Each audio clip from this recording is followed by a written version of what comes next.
Assalamualaikum warahmatullahi wabarakatuh. Kami dari kelompok 4 kelas 10 DKV 1. Saya Fania Rahma absen 11. Saya Narat Nasari absen 14. Saya Mela Siva Aulia absen 20.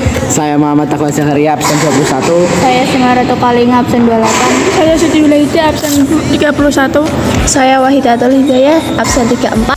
Di sini kami akan menjelaskan tentang macam-macam majas. 1. Pengertian majas dan tujuan. Majas adalah gaya bahasa yang digunakan oleh pembicara atau penulis untuk menyampaikan pesan secara kias dan imajinatif. Hal ini bertujuan untuk memberi kesan emosional sehingga pembaca dapat merasakan apa yang dirasakan oleh penulis. Berikut ini 7 majas yang dilengkapi dengan contoh penggunaan serta penjelasannya. 2. Macam-macam majas dan contohnya. 1. Majas perbandingan. Jenis majas ini bertujuan untuk menyandingkan atau membandingkan suatu objek dengan objek lain melalui proses penyamaan, penggantian atau melebihkan. Dalam jenis majas ini, kamu akan menemukan majas-majas sebagai berikut.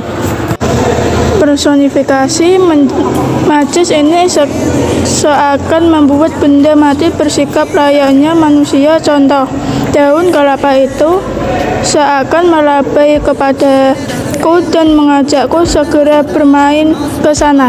Metafora, majas ini meletakkan sebuah objek sama dengan makna yang ingin disampaikan. Contoh, pegawai tersebut merupakan tangan kanan dari komisaris di perusahaan.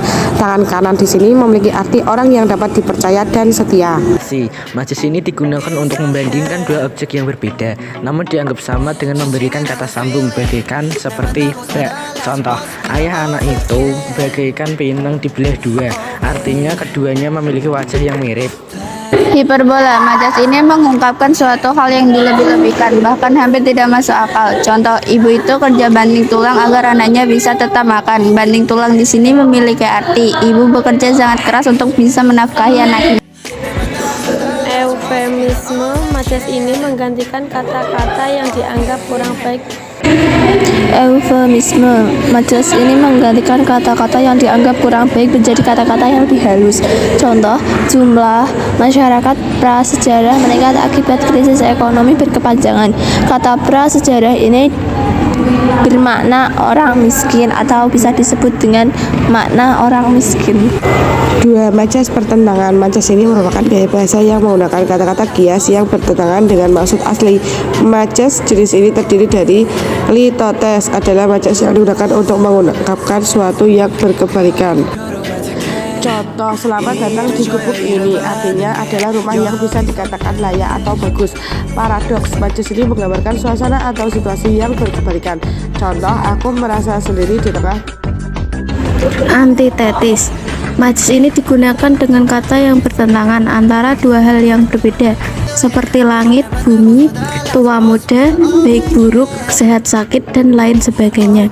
Contoh penggunaan majas ini dalam bahasa Indonesia adalah film ini disukai oleh tua muda. Majas sindiran. Majas sindiran merupakan kata kiasan yang bertujuan untuk menyindir perilaku seseorang. Jenis majas ini terdiri dari subjenis majas, yakni ironi, sinisme, dan sarkasme. 4. Majas penegasan. Majas penegasan adalah jenis gaya bahasa yang bertujuan untuk meningkatkan pengaruh agar pembaca menujui sebuah ujaran atau suatu kejadian. Jenis majas ini terdiri dari pleonasme, repetisi, retorika. Sekian, terima kasih. Wassalamualaikum.